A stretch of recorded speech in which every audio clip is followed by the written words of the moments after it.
Good evening. I'd like to call the Committee of the Whole for October 14th Committee of the Whole to order. Clerk Boak, would you please call the roll? Councilmember Spatafor? Councilmember Hussein? Here. Councilmember Carter? Councilmember Pelley Van Oglu? Councilmember Brown? Present. Councilmember Cost? Councilmember Garza? Here. Councilmember Jackson? 8 members present. All right, thank you. Okay, we are to the minutes of the September 30th meeting. Vice President Hussein. Yep, I would move the meeting minutes from September 30th as presented. Okay, we have a proper motion in place. Any further discussion? Seeing none, all those in favor, please state by saying aye. Aye. All those opposed, same sign. All right, motion passes. All right, we are to item 4 on the agenda, public comment on agenda items. If there's anybody here from the public that would like to come down and speak to council, you will have up to 3 minutes, and please state your name for the record. All right, not seeing any public comment. Do we have anybody online signed up? Okay. All right, then we'll move on past public comment. We do have 2 presentations tonight. B, Lansing School District updates on construction, district goals, and growth. Superintendent Ben Schuldener. All right. Please come down to the well, sir. The floor will be yours. Understand you gave us a nice, healthy packet here to look through. Yeah, I have really pretty pictures. Is there a clicker? City TV should have that for you. City TV, do you have? Faith, do you have the remote for the presentation? Awesome. Thank you so much. Button goes forward, run goes back if you need it. All right. Okay, thank you. And Mr. Schuldener, will you please make sure your green light is on when you take a seat there? Thank you. And I don't get to see my presentation from this seat? Of course not. Fair enough. Why don't I get the handout then?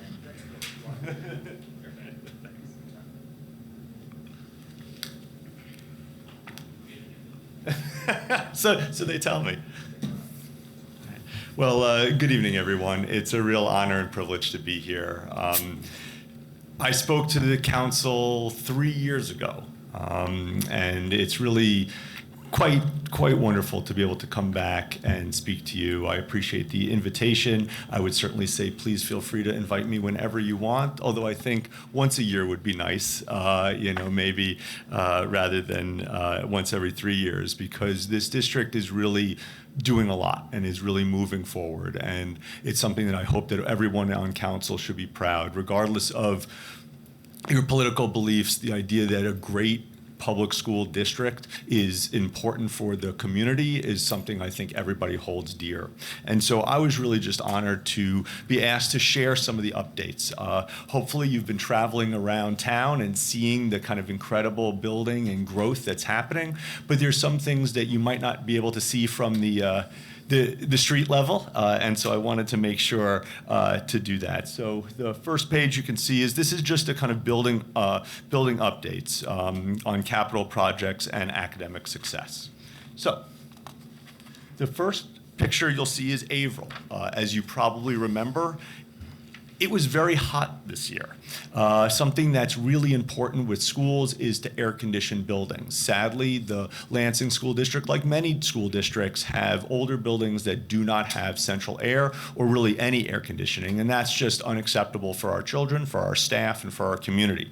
So last summer, not this summer, but last summer, we brought central air to Averill. Now, you can see from that picture, this is what's called vertical air conditioning. So what's nice is you have these big units. This cost about $1.5 million, and this came from the bond. If you remember, everybody in this community was really, really positive about bringing the bond to Lansing, and we had promised that we were going to work on air conditioning. And so you can see that is what we've done. The next building you can see is Lyons. This is also air conditioning, but this is horizontal air conditioning. You can see how it goes this way. This cost about $2 million. This is just the building had a little bit more square footage and needed some more updates. what's cool about this is that we were able to use not just bond money, but also food service money. One thing to understand is that the school district, of course, has multiple sources of funding, and we try to be really, really thoughtful around making sure that we can spend it. Food service money can only, not surprising, be spent on things around the cafeteria. So you can actually use some of that money to bring air conditioning to the cafeteria. You can't use that money for anywhere else in the building. But if you have a smart and wonderful team like we do under the chief operating officer, we can be really thoughtful about how we spend the money. So that's Lions. So those are two elementary schools that now are pretty much fully air conditioned with central air for our children. And let me tell you, they very much appreciated that this fall. The next is a school I think that is very near and dear to many of your hearts. That's Sexton High School, a beautiful, wonderful building that is a little old. And so we had promised this community that we were going to show as much love to Sexton as we could. And right now we've already spent about $3.8 million. But again, what we're trying to do, and you'll see, is that funding sources are not just the bond, but also capital projects, sinking fund, and energy. One of the things, if you can see from that picture, is how shiny the floor is. Well, that's two reasons. One, a terrific custodial company that is cleaning the floors, but the second is how bright the lights are. These are new LED lights. They're much more efficient. If you haven't been to Sexton lately, I would love to give you a tour. It looks different from the inside. It's brighter, it's cleaner. A lot of that has to do with redoing the lighting and some of the HVAC systems in the building. One thing you won't see is that's what's behind the walls. So you can see just the utter difference. I know your wonderful president knows what I'm looking at here. Imagine what those pipes are like. So you could see a completely split pipe, rusted out, really problematic, and now you see beautiful, brand new piping. This is what happens behind the scenes. So sometimes you'll say, well, where's all this money going to? Well, it's going to really important things that you might not see. So this is now some of the things that are happening to Sexton. You're going to see some more things in front of you, but just know that in order to get to that beautiful new, let's say, doors or windows or facades, you got to build the pipes first, literally and figuratively. The next one I want to show you is Everett. Again, same thing, new lighting. We have an energy bond that we passed, and we've also gotten a grant.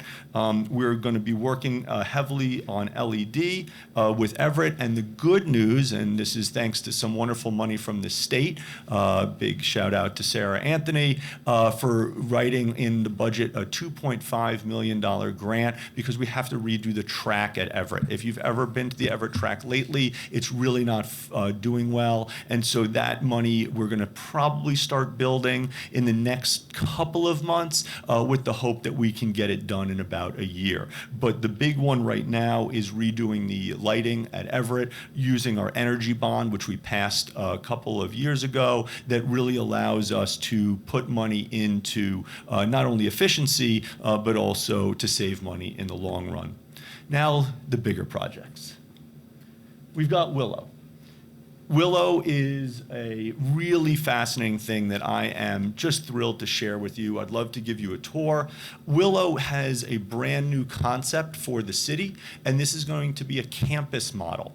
So Willow is going to be a K-8 school, and as you know, K-8 can be incredibly wonderful. Kindergartners being tutored by 8th graders, creating a community. Many of our families have multiple children.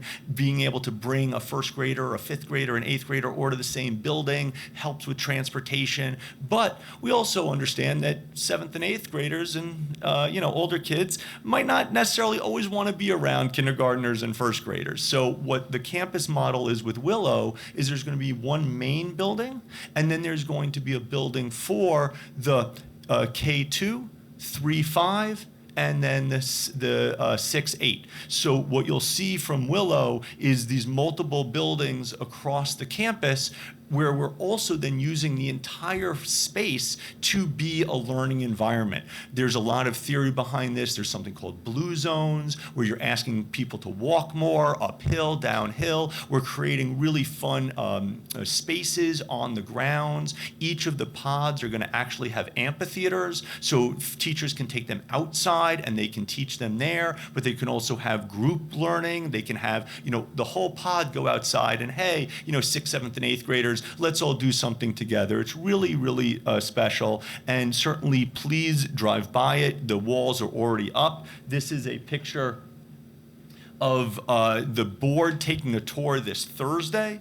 So you can see already this is the main building. The walls are going up, and it's hard to see from the picture, but one of the things that we really cared about building for Willow is how important it is to bring the community in. And so that picture on the left actually shows a basketball court. And the way that we built that basketball court is that it has basically two ways of entry. One is for the school, the second is for the community. So that way during the school time, kids will use it, the school will use it, and then when school is over, we can open it up to the community. We've also built I'd like to call it a barbecue area. So there's actually an outdoor space where the community can use to make food, to have gatherings, all in a protected environment that also we can close off when it's school time. The Willow model is really something very special that we are excited for the community to see.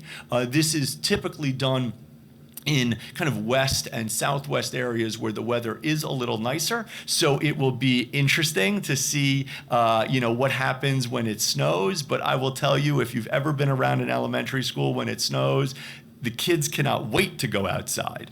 The staff, on the other hand, it's a different story. But we really build the schools for the kids, and I appreciate the staff very much being willing to do this. The families, the staff, the community have been part of this since day one. Their principal, Nicole Beard, who I think many of you know, Dr. Beard, has been a huge push for really involving the community within this school. And you'll see the way that it's built really is built with the community in mind. And I'm very, very happy to be able to show that to you when it opens. The next big building is Pattengill. So many of you know that we opened up Pattengill School a couple of years ago, one of our newest buildings, but it needs extra space. And so we are building a 14 classroom extension that's costing about $6.9 million. And again, being thoughtful about where the money is coming from, sinking fund, as well as capital projects, as well as food service fund. This is going to be a wing for their 6th, 7th, and 8th graders. They won't have a full cafeteria, but they're going to have a cafe. They don't need the full kitchen because the kitchen's in the main building. And then they'll be able to have their cafe where the 6th, 7th, and 8th graders can have lunch on their own. I mean, they'll be adults, don't get me wrong, but they won't have to have lunch, with the kindergartners and first graders. And it's a really, really cool building. And you can see this is a picture from about a month and a half ago. And then this is a picture from this Thursday. You can see the brick facade has already gone up. We're moving really quickly. The hope is that we're going to open this up. We wrote December 2024, so by winter break, we really hope that this is going to be there. We're really proud of this. This is a new method of building where we kind of are designing it early. We're using some modular technology, but we're also building it on site. It's really going to allow for a lot more space for Pattengill, which is a K-8, and we're really, really happy with how quickly this has gone up. The next picture, the big one. This is the new Mount Hope. So for those of you who've been in the community for a long time, you know that the old Mount Hope was a beautiful but yet very old building. I cannot tell you the number of phone calls I got my first 2 years about, Ben, so the power's out, nothing's working, one of the walls might be collapsing. that was a common refrain about that building. And so we knew that had to be the first building that we would rebuild. And we are really lucky to show you what is happening with Mount Hope. This building is going to cost about $27 million. Again, it's coming from the bond fund. It's coming from the food service fund. And we got some money from the state for safety. And we're actually able to use that money to help build things like fences and stuff like that. Again, being very thoughtful with taxpayers' money, always trying to figure out ways to fill the entire bucket without having to hurt the taxpayer too much. This is a picture from Thursday, and you can see the picture on the left is the cafeteria. It also, if you notice on the right, has a stage. What's really cool about this room is that it's a cafeteria, but can also easily be turned into an auditorium. And then behind the stage, you have access to the music room. So again, kids, let's say are practicing, getting ready, they can come on stage. It's really built for performance as well. And then the picture on the right, that is the new gymnasium. One of the things that we have found that's been problematic of our old buildings is that most of the schools have one singular room for cafeteria, for gymnasium, and for auditorium. That is not good.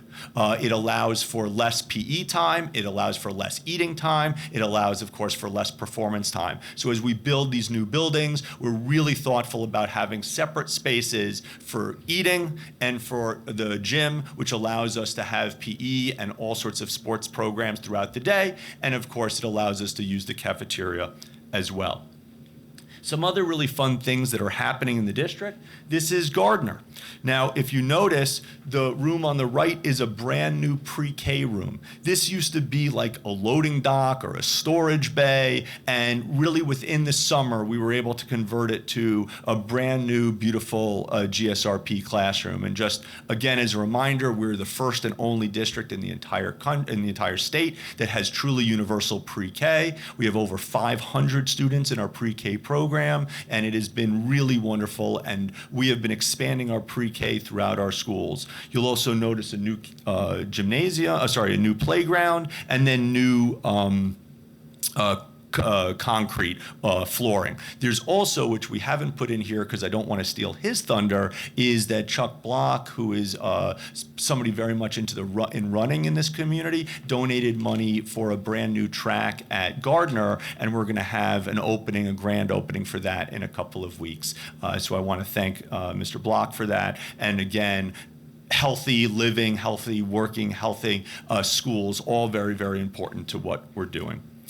The next thing is probably the thing I'm probably the most proud of this year is the Newcomer Center. So this year, we opened up a building called the Newcomer Center, which is specifically built for all students who are coming from other countries that are coming straight into the Lansing School District.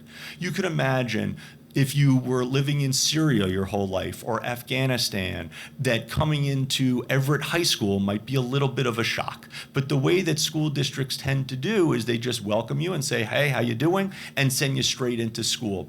What the better policy is to bring them into a place that is built specifically to get them to feel comfortable, to get them the supports that they need. And so the Newcomer Center, which is actually the church that was in front of Gardner, and of course Gardner is very much our international school. This is a church that we converted, and we have now 80 students there learning English, learning how to open up lockers, how to use our ID system, how to use Google Classrooms, all with certified teachers, all with supports, so that they're then ready to be highly successful when they go to Gardner or Everett or wherever it is that they go. I'd love to show you this building as well. It's something that we're very, very proud of. And you can see these are pictures as we took a tour. That's the board. They didn't need their hard hats. The building is open. They were using them from the other sites. And then brand new classrooms. Again, the conversion of this church building, which we bought for about $350,000, came with the building and 5 acres of land right in front of Gardner, so it's perfectly located. And then we were able to convert it with air conditioning and LED lights and all the accoutrements that you would want. And we're really, really proud of that. Some more things that I'll get through. Atwood School.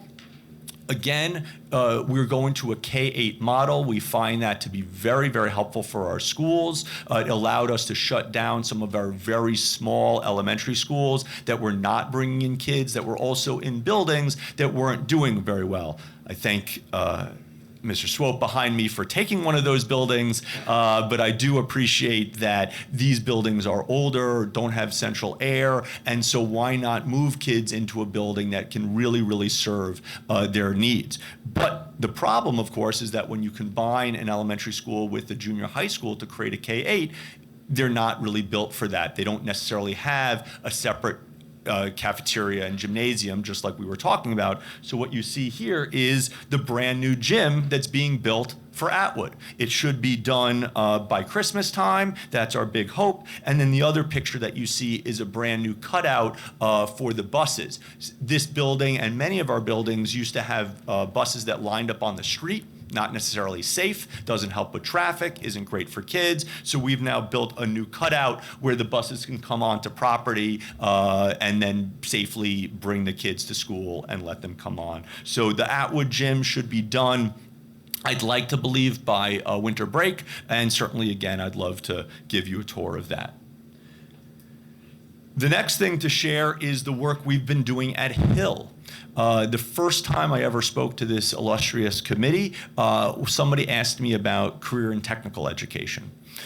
Lansing, as I think you all know, is, and very much thinks of itself as this like blue collar, tough, hardworking city. And I love that about this place. And one of the things that was very sad to me was that you used to have a real career and technical education program at Harry Hill High School, and that had been really not used for many, many years. And so last year we brought it back and we created the Lansing Tech High School, a 4-year career and technical education high school, which is different than what typically happens in Michigan. Typically what happens in Michigan is you go to your regular high school, let's call it Sexton, you go to 9th grade and 10th grade, and then in 11th grade, you do half your day at Sexton and then half your day at, let's say, the Wilson Talent Center or something like that. However, the better pedagogical thing is start in 9th grade. Actually have 4 years where you can work in that trade, but also have the academic classes tie in with what you're learning. Imagine how much more real geometry is when you're learning geometry to build a house than just, you know, because it's geometry. Or imagine how much better learning science and biology is when it's tied to you trying to become an EMT. So all of those things are why we built Hill, or what we're calling, of course, Lansing Tech. And what you can see is that's Hill. If you've been in Hill years ago, that is not what it looked like. And then the other big picture I can show you is this is our culinary arts program. So those are huge mixers on the right. And then that's a picture from Thursday as well with the board. We have 4 tracks at Lansing Tech. One is culinary arts. One is construction trades, one is computer science, and the other one is medical. And that one is with PCT and EMT, and it's tied in with this wonderful program we have with the city that's tied with our fire department as well. So we have a fire science program that's just a traditional CTE program, but we tie it in with our medical science as well. And then the next thing we're doing at Hill is this is the brand new Hill track. I want to give a huge shout out to Councilman Hussein. This would never have happened if it wasn't for his huge support of the South Side. Of course, as somebody from Brooklyn, what do I know? And when I became superintendent, one of the first things he said was, that track is really important to the community. You need to do something. I went to the track, I looked at the track, then I said, we should probably do something. And so, you know, my promise was that we were going to really create a state-of-the-art, wonderful track, not just for the students of Lansing, but for the community of Lansing. And as you can see, we're going to be opening this up officially in a couple of weeks. And not only do you have this wonderful picture, but you can see what it looks like at night. There are lights. It is really a terrific, brand new track that the community deserves. And I really look forward to them using it. There's a new scoreboard, there's a football and soccer field, and there's parking, and there's stands, and it's really going to be quite wonderful. The next one is we're also investing heavily in playgrounds. Sadly, many of the playgrounds in our schools are very, let's call it rough, old, rusted out metal facilities, and we're trying very hard to replace every playground in our schools. You can notice what they look like now. The one on the right with those trees, that's at Forest View. We like our symbolism, of course. And then, of course, we have a first phase that we completed this summer. We're then completing a second phase next summer, where most of our schools will have brand new playgrounds. This cost about $1.7 million, and we're using sinking fund and capital fund for that. And the last one with the pictures is the fences. If you've noticed, we have brought fences into many of our schools. Safety and security is always one of the most important things that you can do for a building, but it's also really important just for delineation of space. Many of our schools abut city property, many of our schools abut private property, and it's sometimes quite hard to know where the school starts and where private or public property starts. And so we have built a series of fences that the parents have told us have been really helpful. It's also helpful for teachers and for kids. You let the kids run around, but if there's not a fence, kids try to run. I understand that, especially when they don't know where the line is. And so this is part of our safety grant and safety plan, as well as our capital projects. And so you'll see a lot of new fencing at our schools. And it also just, it keeps out animals as well. I mean, not that something can't slip by, but it really helps just delineate where people can walk their dogs and where people can go running during the school day. And then, of course, we open up some of the parks for use after the children are gone. And the next slide is just to show you that coming this summer, we are going to be doing more air conditioning work. Kavanaugh is going to get a complete rehaul, $5 million, where you're going to get not only new air conditioning, but LED lighting and painting and a new bus loop and a new playground and new fencing. The next school, Cumberland, they're also going to get a bunch of new things, air conditioning, LED, etc. And then Geyer Park is going to get air conditioning and new paint. Post Oak is going to get air conditioning and new paint. Forest View is going to get air conditioning and new paint. And Sheridan Road is going to get air conditioning. They got new paint a couple of years ago. They don't need the new paint. But what you'll see is, and I want to be very transparent here, is the price differential between a fully central aired program, that's usually about $2 to $3 million, or we're going to get you air conditioning, but it might be wall units or split units or things like that. That it takes the price down quite a lot, but it doesn't necessarily redo the electrical systems. So we know how hot it was this fall. We know how hot it might be this summer. It is more important to get air conditioning to our families and our staff than it is to necessarily do the entire rebuild. We can do that over the course of however many years. There's certain schools we're going to do that at, Kavanaugh and Cumberland, but we know that Sheridan Road, Post Oak,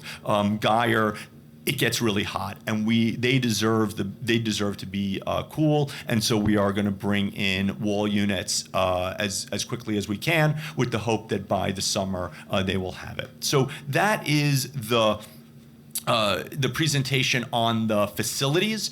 I do want to then talk a little bit about our academics, but I appreciate that you invited me here and I haven't let you ask me anything. So I want to make sure that after giving this presentation on the physical structures and all the things that we're doing, to give the council any time to ask any questions. And then I'd like to share some of the wonderful results we have about academics, which I'd also like to ask about as well. Okay, thank you. Do we have any current questions from council members? Councilwoman Palavana-Glue, and then we'll follow by Cost. Great, thank you. And thank you so much for being here this evening. Thanks, President Garza. As a Lansing School District parent, forgive me, but I'm going to take advantage of this opportunity to ask just a few questions on some of the items you presented. I want to start at the Atwood School. You mentioned that one of your updates, it was, troubling or troublesome for buses to be lined on the street when they're dropping off and picking up students. I've been told that currently, and I've actually seen it sort of passing by, that does happen at Dwight Rich Middle School. Sorry, not middle school. That was back in my time. But the Dwight Rich School, is there any plan to adjust bus parking at that particular Yeah, school? Dwight Rich is such a huge facility, as you well know, that we've spent a lot of time trying to figure out what the safest and best way to drop kids off are. We're currently in conversation about possibly how the back is, so that they do have bus drop off there mainly for SE students, and so there's definitely a conversation about that. The nice thing about Dwight Rich is because it's such a big facility, those roads are a little bit more protected than like some of our major schools like that are on major freeways.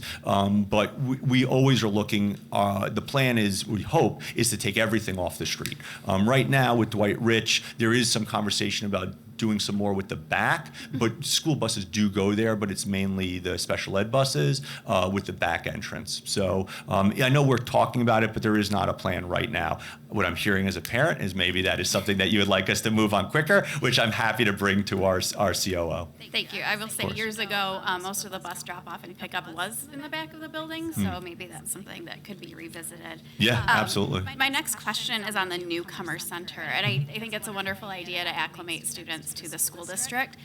What amount of time do new incoming students spend at the newcomer center before they would transition to a Gardner or an Everett or a different school? It's a great question. It depends on a lot of things. One, their age, but really their expertise in the language and in understanding. So we have great teachers there as well as support staff. And so there's kind of some exit criteria that's grade dependent as well as just kind of do they feel comfortable going. The hope is to get them all into their schools within a semester. But we've had some students that came for 2 weeks, were super English proficient, understood everything, and went straight into Gardner. There's some students who sadly are coming from places that were in middle of a war and they didn't have standardized education in their own country.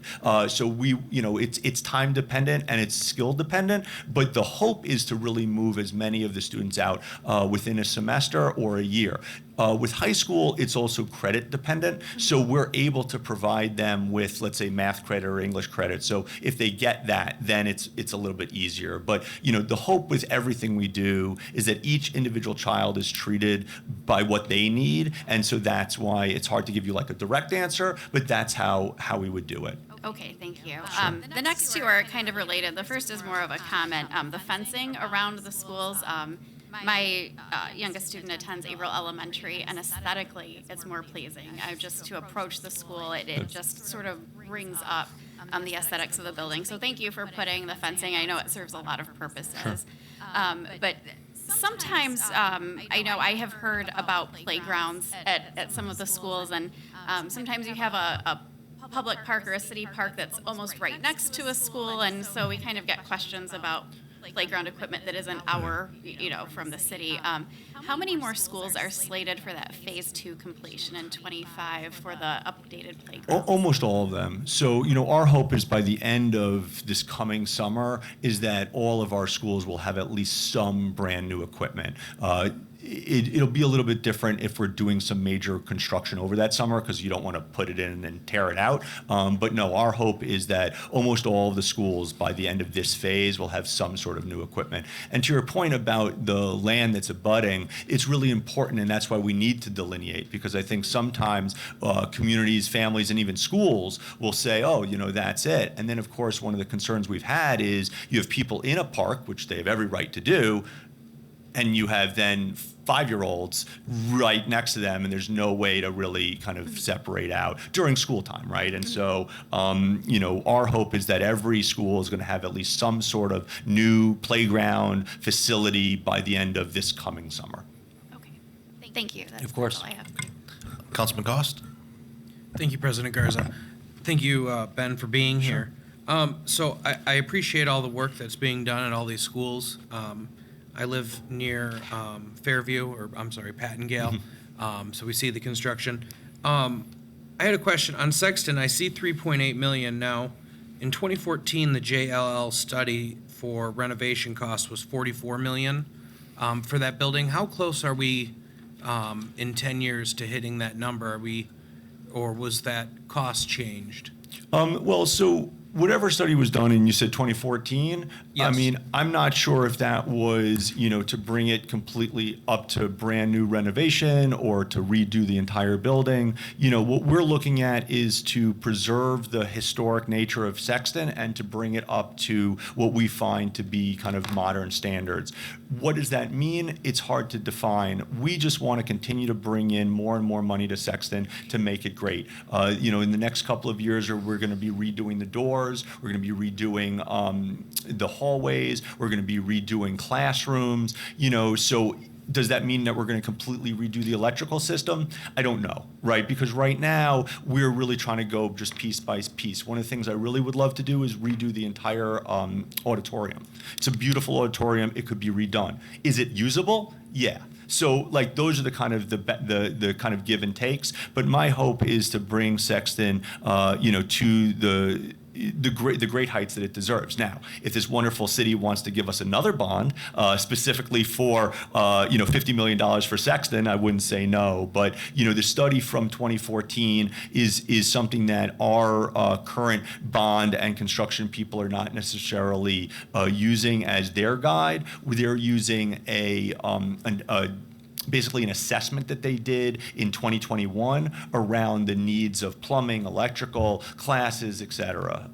Also, when that study was done, and I'm just doing the math here, Sexton had a much different number of students in the building. Right now, Sexton only has about 600 students, and so it's possible that we can rethink how we use that building so that, they have an annex. Maybe we use the annex for something else, and you don't have to redo that for the school. Or maybe we move kids to the annex and do something with the fourth floor. So I can't tell you, are we trying to get to that 44 million? No, what we're trying to do is create a Sexton that's awesome for our children and our staff. Sure. And I guess my point to that was I want to make sure that Sexton is available for the next 50 years. Absolutely. And then my second question is Capital Area District Library downtown. The school district owns the building. We do. I don't see it in here. Is there any maintenance being poured into that building? Anything we should look out for? Sure. So, I don't know who wrote that lease, but let me tell you, that was the most anti-school district pro-cattle lease I have ever seen. It's a 50-year lease,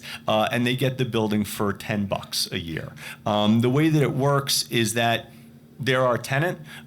We are not on the hook for maintenance per se, but if something like a wall, a roof, something of the big structure, we have to keep it usable. But the way that the lease is written is cattle can give us 60 days notice and walk, and there's nothing we can do. I've released a statement that I want to be really clear about is they have been wonderful tenants. They pay their $10 every year. They take care of the building, and we are landlords. If they so choose to go somewhere else for the betterment of what they feel is right, we look forward to utilizing that building as best we can for the city of Lansing and for the school district. We don't have any plans because we're just right now the landlord, but there's no plan per se to upgrade that building because it's a 50-year lease and that's not really part of the thing. Now, if it goes back and reverts to us, then we'll have a conversation about what we can do with it. I appreciate that, Ben. I was actually in the building today. You're doing a good job as a landlord. All right. Thank you. Vice President Hussein. If I could piggyback on that, since we do have a resolution, sorry, that we're going to consider as part of our regular council meeting tonight, I guess I'm curious because this kind of all just came out. Right? Yeah, sure. That cattle was considering leaving the downtown area, and then boom, we have a resolution. And I'm curious, is this idea that they might move out of downtown, is that hasn't been a district-led effort? There hasn't been kind of a general push to push them out of that space? No. We do have a new executive director, I understand that. I Yeah. know Scott Dimstra was very committed to being in that space for the long term. So, I mean, where did this come from? I certainly can't speak to how the library runs. I think the idea of the school district inheriting that building is a heavy weight on my shoulders. But I think that, I would ask them. We're just a landlord. We try our best to keep the building as great as we can. We have a lease that says that they can tell us they can leave and they got to give us 60 days. From us, it's a beautiful building. I have a bunch of CDs in my car that I got from there and a couple of comic books. But why they want to do what they want to do, I really can't speak for them. So there has, and I'm just curious. Yeah, sure. So because of, it is critical that we have not necessarily that building, but Sure. that we have a downtown library for myriad reasons, and they're outlined in the resolution that we're going to consider later on. So there has not been a meeting necessarily between you, the mayor, the executive director of Cattle, just to talk about The mayor, the future no. of that. I mean, I certainly, when the press hit, Jenny gave me a heads up, which I appreciated, to say, hey, look, we're looking at stuff. And, they had told us that was a possibility, but we haven't had, and nor can we, right? We're a landlord. We got to kind of stay out of this. I don't want to be seen as ever, we're not a bad landlord that's trying to push out our tenants. We can't do that legally. But again, we let all agencies do their thing, and certainly if we inherit the building, we'll do our best to be good shepherds and stewards of it. I think it might be awesome to have, a school district office that has that huge welcome center, with the glass and stuff like that. But, libraries are awesome too. Like it's not for us to say, and certainly as a school superintendent, I can't ever really say one thing or another about a tenant because it would be problematic legally for us as well. Gotcha. So with the implementation, this is, another path. With the implementation of Central Air in so many buildings, is there internal conversations about moving toward a balanced calendar? About balanced calendar? Moving toward. No, we can, I know you're a wonderful educator, Adam. We can go down the road about the theory behind balanced calendar. There really isn't a good pedagogy behind it, and it also completely changes the way that families think about school. And we have so many families that have kids in all sorts of schools, from charter schools to parochial schools to other districts. It's never been a push. No, what I care about is on those really hot May days, kids aren't sweating to death, and that those teachers are being able to breathe when giving exams. Those M-STEP tests are not easy. The last thing I want is for a kid to be in 90-degree weather while doing that. The other cool thing is if it is air conditioned, we'll be able to use it over the summer for summer school, for summer programs, for art, for music. But no, we're not really contemplating any sort of balanced calendar work. No. Okay. And I want to applaud you for, you talked about on-site amenities and kind of leaning into this idea of community inclusion after the school after the school day ends. When they built the track at Everett, they built that track to keep people out, with the fencing and the heights of the fence and the locks and things like that. And certainly I visited, the Lansing Tech track. And I think you guys did an incredible job. I think it's going to be inviting to the community. When you rebuild Everett, I thought I heard you say you were going to rebuild that track. The track, yeah. Are we going to make that a little bit more accessible for the community after hours? It's a good question. We're in really early stages. To be honest, we're still trying to. What? Can I put that request in? You can absolutely put that request in. What we're learning is a lot of the ground around Everett is swampy, so we have to figure out where we can actually build first, and then how we can do it. But look, our goal as a school district is that we are for everyone. You send your kids to us, you don't. You live in the community, you don't. We care about every human being, and if they want to use our facilities, we want to have very, very large and open doors. Just be safe. That's it. Do you still own? Does the school district own Rio School or no? Yeah. Mm-hmm. Okay, and so there are obviously leases in place with Lansing Promise and the city. What's the plan? I believe the clerk is preparing to move out. Sure. Right, and on to West Jolly. Do you have any plans for that space? We do. In fact, when we emptied both Kendon and Rio, we were really thoughtful so that we never wanted buildings to lay fallow, right? And that's why the cattle question is a big deal, because what am I going to do with it if they leave? But it's for another time. With Kendon, we partner with Head Start, and so Head Start has half the building. We still use it for pre-K, and then with Rio, we actually have not just the city clerk, but I think it's the city empowerment department is there. We also rented out to the Promise. The idea behind Rio has always been a kind of nonprofit incubator, support of the community. So we loved that the clerk was there. We know that he's going to leave. We look forward to opening those buildings up for nonprofits, for other city agencies. It's really built for that. Okay, and just because we're on the physical piece, one more question.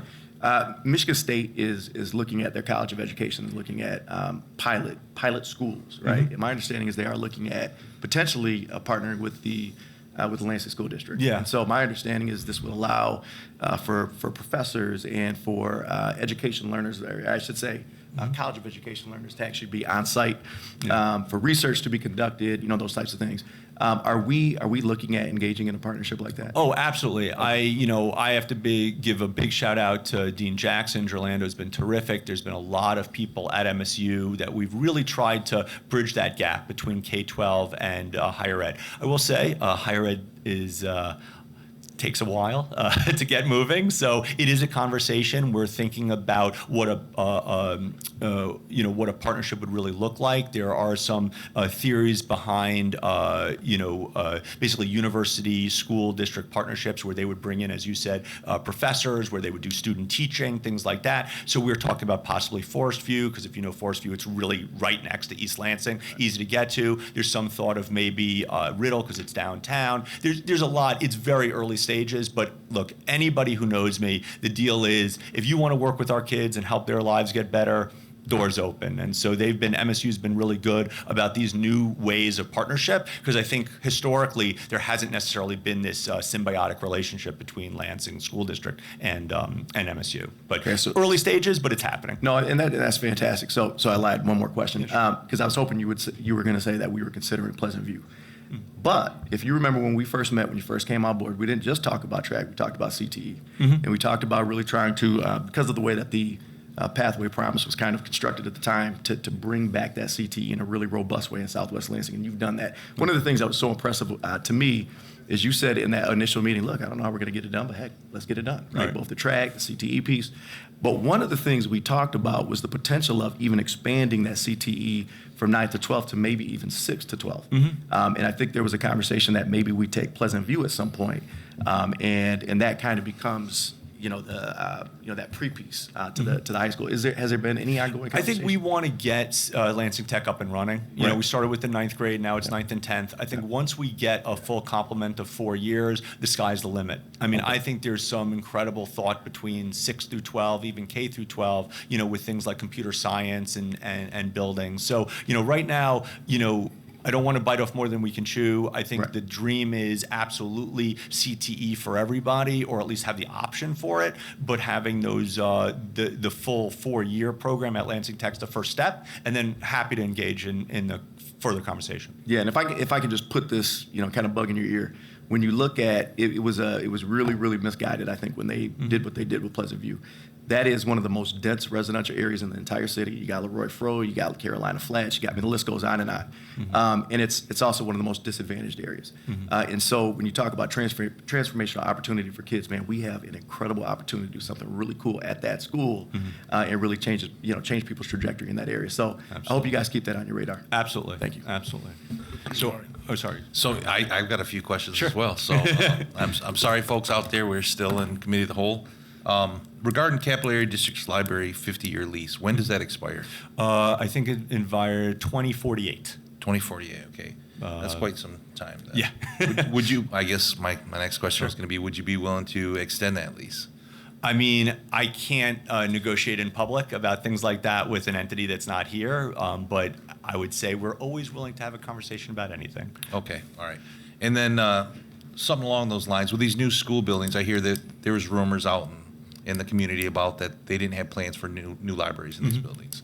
Now, is there libraries actually going to be into these? Yes, there's libraries in all of our buildings. I'm very sad that that became some sort of rumor that is just patently false. We've Right. always had plans to have libraries. The question is, what does a library mean, and how is it? So, for instance, the new Luton is going to have a large library. The Willow is going to have libraries that are per pod. So each of those buildings, the 6-8 and the 3-5, they're going to have libraries, but they're going to be in their own building. That way, they'll have better access to them and have more grade appropriate.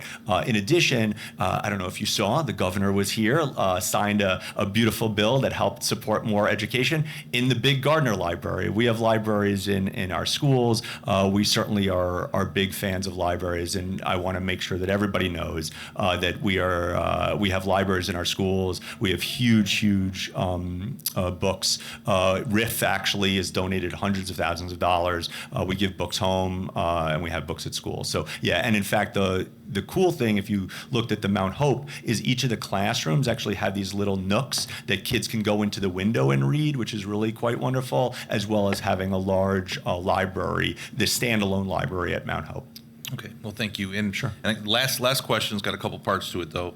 The current permitting process for the schools, so all these new construction projects that are going on is going through the state of Michigan. Do you know if the city of Lansing's capturing any of those permit dollars coming that's going to the state? I don't, but I'm happy to look Mark? into it. Mark, do you know? Okay, could one of you guys get back with me on that? Absolutely. And seeing how if in fact the money isn't going to Lansing, is there any discussion of potentially getting a new agreement with the city of Lansing so that those dollars do stay here? Sure. I mean, you tell me, and I'm happy to reach out. We have a great bond rep, and we have our lawyers. So you just let me know what to ask, and I'll do it. All right, thank you. Any further questions from council? Sure. Yep. and- So I very much appreciate the questions about the physical nature of schools, because that is super important. But let's turn to the academic nature as well. So last year, we presented this data, which I want to be very thoughtful about how I present. From the first year I got here to the second year I got here, we increased M-STEP scores in every grade, in every subject. That is powerful. And they're nowhere near high enough. Right? I want to be the first one to admit that these numbers are not high enough. They are not where the state average is, not that we should be holding our state average, but what it says is we're on the right path, is that we're moving towards getting better. So this is your third grade to seventh grade ELA, and then the next slide is the 3 years. So we don't have it aggregated yet because the M-STEP scores just kind of got finalized. But what you can see is we went from 13.6% to 16.59 to 16.92. I am not happy with these numbers. I want to be very clear. I'm not using this as a congratulations to us, but I do want to show you that there has been movement. And again, some districts like to say, well, 13 to 17, that's 4 out of 13. That's 20, 30%. I'm not going to play that game, but I am going to say that we are moving forward, and I really hope that, and I really think that this is the year. We've spent a lot of time with structures academically that are getting us in the position to now really raise, and I want to commend our teachers and our principals and our academics. This year, their goals are set to raise these numbers by multiple percentage points. In fact, some schools are talking about doubling their passing rates. So give them this year. I want anybody listening, and I certainly want you to understand, we are not happy with these numbers. We know that they can get better. We were able to move up, and now this year we're really focused on getting our kids to proficiency. So that's ELA. With math, the same thing. Is M-STEP increased every year across the board, but again, these are not numbers you want to write home about, right? Nobody should be happy that it's 8.7% proficiency, even though that is 2 points more than the 6%, which is a third higher, right? We have to give them credit. They increased their percentages by a third, 33%, but we're not happy with this. And then if you go to the next slide, you can see that we've gone from 7.4 all the way to 10.84. Again, you're talking about 3.5 percentage points off of 7.4. It's almost doubling, right? I mean, it's almost 50%, I apologize. But again, we're not happy with 10.84. So internally, we actually set a goal of doubling doubling the district's numbers in the next 2 years. If we can get to about 20% in math, and I think it would be 33% in English, that would, in 2 years, I think that would be really something to be proud of. Right now, we have gone up. We've gone up every year, but we are certainly not proud of these. But you're going to know with me, you're always going to get transparent answers, but it's fair for us to share. The next 2 slides, though, I really do want to take some pride in. This is enrollment. For the first time in 30 years, enrollment actually went up in the District of Lansing, and that's something that we're really proud of. The K-8 schools kept more families in. Having career and tech kept more families in. It attracted more families. So we really do see that what we're doing are starting to have green shoots. Things are getting better, but it's a long way to go. I will be the first one to admit, I think our enrollment will be a little bit lower this year, but that's because we handed over Beekman to the ISD. We were the only school district in the state of Michigan that still ran a center-based program. ISDs were built to run center-based programs, so they're now running Beekman, but that means taking off of our rolls about 125, 130 kids. So if our enrollment goes down by 100, that still means we kind of grew organically. If it goes down more than 130, it means we lost some kids. But again, first time in over 3 decades that enrollment has gone up. And then the big one. The second to last one. So 66% increase on something called the index score. Now, this is insider baseball. This is something that most people don't talk about. But what the index score is an amalgam of multiple different kinds of data points. Student growth, student proficiency, school quality, graduation rates, ELL progress, assessment participation, and ELL participation. Our schools went up 66% in the last year. What that says is, as a whole, our district is moving, according to the state standards, up much higher. Are we where we want to be? Absolutely not. But we should be proud that when you look as a whole, things like attendance and graduation rates and proficiency rates are all moving in the right direction. And then last, and certainly not least, is our graduation rate. If there was ever one data point that you can look at that says, have you served your children well, it would be graduation. It's not end all be all. It doesn't mean everything. But if a child spends 13 years with you and graduates high school on time in 4 years, that says something. And last year, so 2 years ago, these are numbers from 22-23, we had a 76% graduation rate, which is the highest on record in Lansing. It was the first time over 70%. It was the first time over 75%. And with that, we had the lowest dropout rate in the history of Lansing at 8.62%. And it was the first time Lansing has had a single-digit dropout rate since they've been taking those data points. So you can see in 2 years, we improved graduation rate by 14 points and decreased dropout rate by 8 points. And now today, for the first time, I am sharing, I want to be very clear, this is unaudited, this is preliminary, because that's the way that the state does it, is our numbers for last year. 86%, folks. We now have unaudited an 86.9% graduation rate. That is the highest Lansing has ever been by a factor of 10 percentage points. It's the first time over 80. It's the first time over 85. It's the lowest dropout rate ever on record at 6.62. And it means that in 3 years, just 3 years, we've raised the graduation rate by almost 25%. You should be proud of this. The school district should be proud of this. The community should be proud of this. This says that we are doing right by our kids. We are moving forward. And it's because of all the supports we put into place for those 13 years. This doesn't happen overnight. We have done so many incredible things, from creating graduation specialists to having, after-school programs and weekend programs. We actually have kids go to Ebersol for weekends where they just focus on one class so they can get their credit and pass their tests. We've done so much as a district to really engage those 11th and 12th graders. And now that we've got our graduation rate, again, unaudited, that's why it has that line through it, is that it's now time, again this year, to focus on those M-STEP scores, focus on those proficiencies. But we needed to make sure that our kids were graduating, our kids were able to leave us with that degree, with that diploma, and now we're able to really focus on the proficiency. Not that we weren't already, but it's there. But I wanted you to be the first ones to see these unaudited. They were released basically this morning. But again, they're public, but they're unaudited. So we're not going to call anything until they're audited. We'll have the official numbers in February. Right now, there's a handful of kids that they look at. That's why that 86 number could be 85, it could be 87. It's a couple of kids here and there. But I do want to leave you with that. In 3 years, 62% to 86%, one of the largest increases you've ever seen. It's the highest we've ever been in Lansing, and that's a testament to the teachers, it's a testament to the kids, it's a testament to the families, and it's a testament to the city that we knew we could do it. We just needed to create those systems and structures to do it. So with that, I want to certainly open it up to any questions, and I really thank you for your time. Thank you, Superintendent Schildener. Do we have any additional questions or comments from council?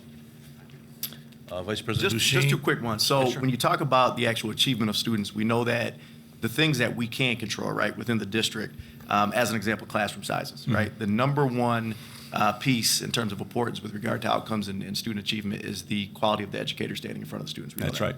right. And there's two big things that, and this is prior to you coming on board, but two big things that have launched, I guess, plagued the district. And that's number one, staff vacancy. And then two, this constant like revolving door of teachers, not only in buildings, but across buildings.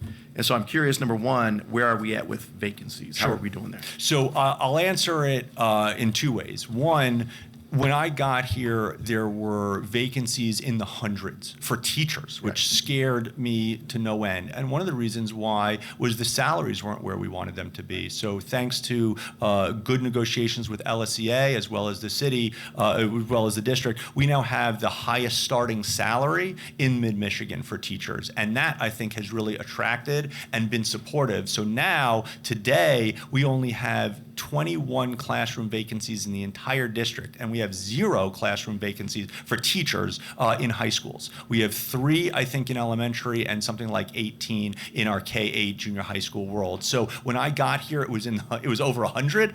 We are slowly but surely really whittling it away. Our HR department has been completely revamped. We've done that, and you are right. The most important for student success is the teacher in the classroom. The other two are tutoring and mentoring, but nothing comes close to the teacher, and that's why we want to pay them the highest starting salary in the area. We want to recruit, and we continue. So anybody listening, if you want to teach, please let us know. But it is much better. It's not perfect. We still have 21 classroom vacancies. We also have special ed vacancies and SLP vacancies. But from where it was 3 years ago, it's much, much better. And we are seeing that that's going to lead towards, the better proficiencies. Okay. And then I would just thank you. Acting courageously, I think leading courageously, being innovative. You've been incredibly transparent and accessible. I wouldn't say it's unprecedented, but I would say that in my time on council, you're the first superintendent to be super accessible. You've been at neighborhood meetings, constituent meetings. You've been here. You do your weekly newsletter, which we certainly appreciate. I share it every single week. Social media. And then whoever your social media person is, kudos to them because they're doing an incredible job. As a matter of fact, I had a parent in just last week who was shadowing their child. And they came up to me, they said, hey, what do you know about, I know you teach at Waverly, but what do you know about this Lansing Tech School? It was all over Facebook. It looks amazing, and I'm thinking about taking my student out of this district and back too. So again, kudos to everything you guys are doing. We appreciate you. Thank you, Adam. Councilman Jackson.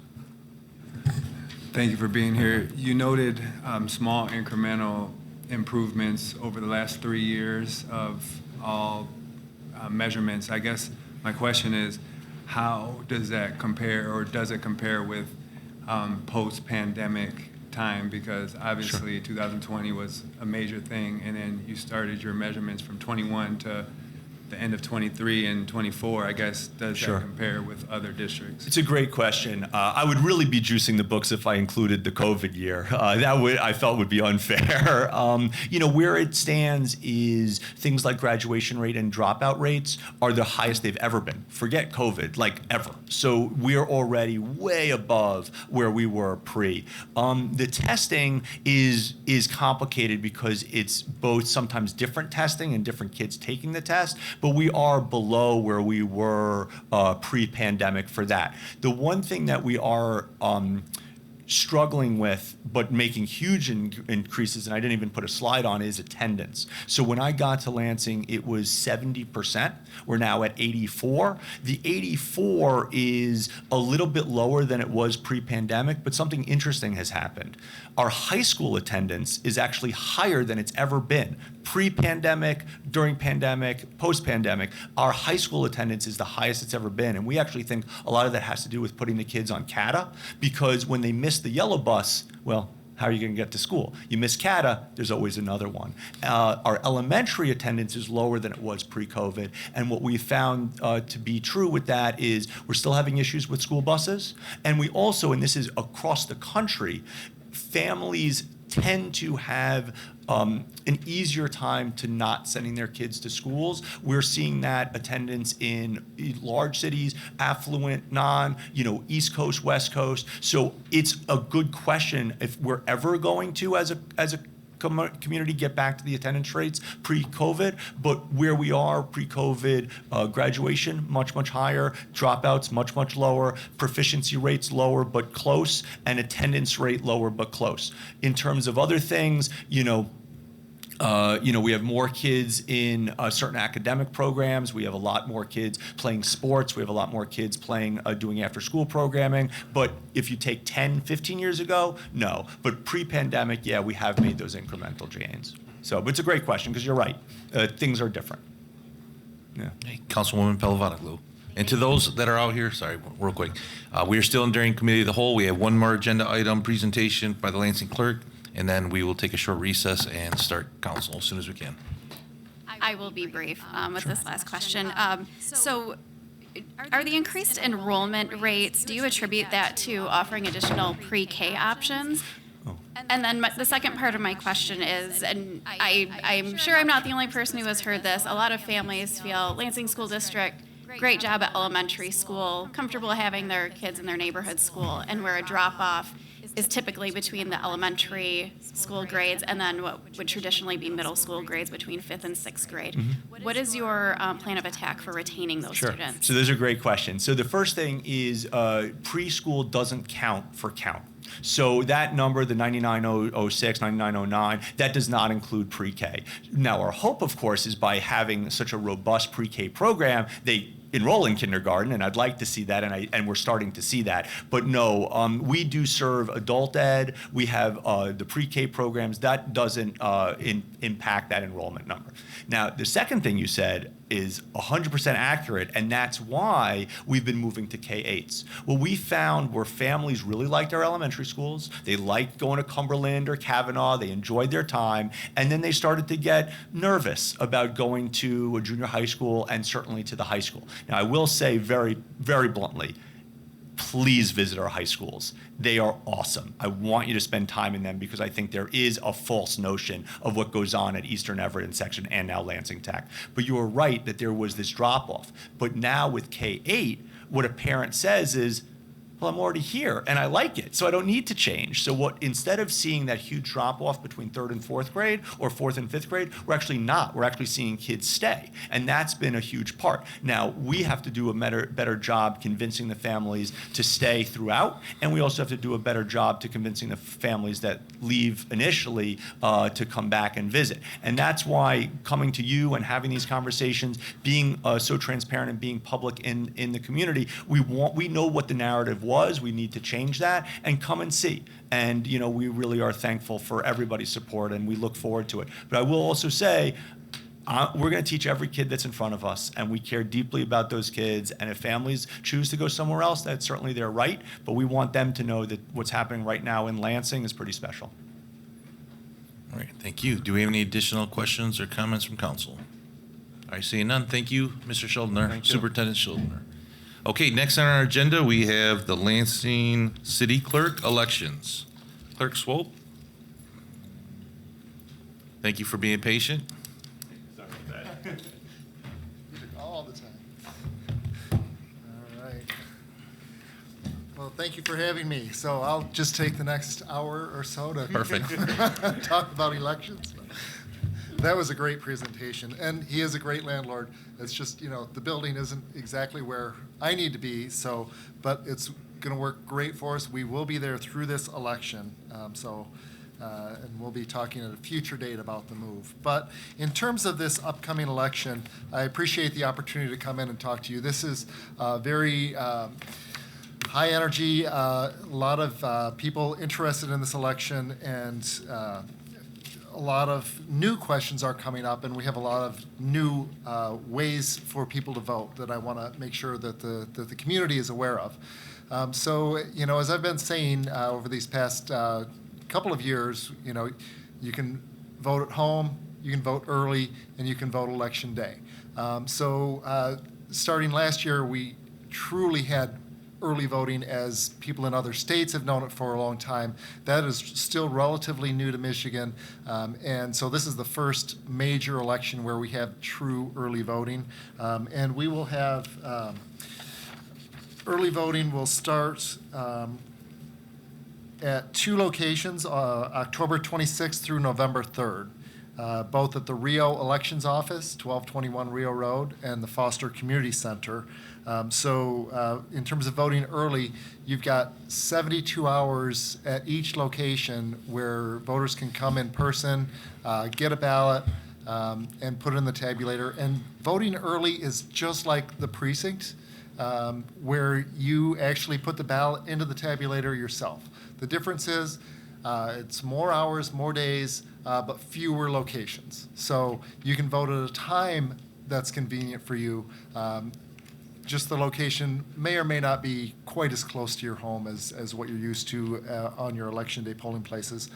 One new thing that the statutes have also changed is if you get a ballot at your home, you can bring that and turn it in at the early voting site and actually cast that ballot.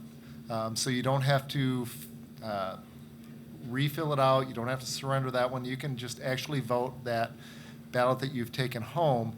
And the advantage of that is, here's what the ballot looks like for this election. It's two-sided, lots of things on the ballot, lots of decisions to make. So, you can get the ballot at home, do your homework, and still have that in-voting person experience. To give you an update on where we are in the city of Lansing with vote at home, we've issued over 23,000 absentee ballots. So that's over a quarter of our registered voter population. And of those, over 40% of the people have already turned their ballot in. So with 3 weeks and 1 day to go, we've got 9,382 ballots returned that are ready to be counted by our absent voter counting board. So, and we are actually among the communities that are leading the state in terms of voters returning their absentee ballots. So keep up the good work and keep returning those. Couple of things I do want to talk about. We have 14 drop boxes throughout the city. Now, the Constitution requires us to have one for every 15,000, so that would be 7. So the city of Lansing, we have twice as many drop boxes as we're required. But we do need you to use one of our drop boxes, not one that's in Holt or Delhi or anywhere else. You've got to use a Lansing drop box. And conversely, if you live in one of those other communities, please don't use a Lansing drop box because we can't count your ballot.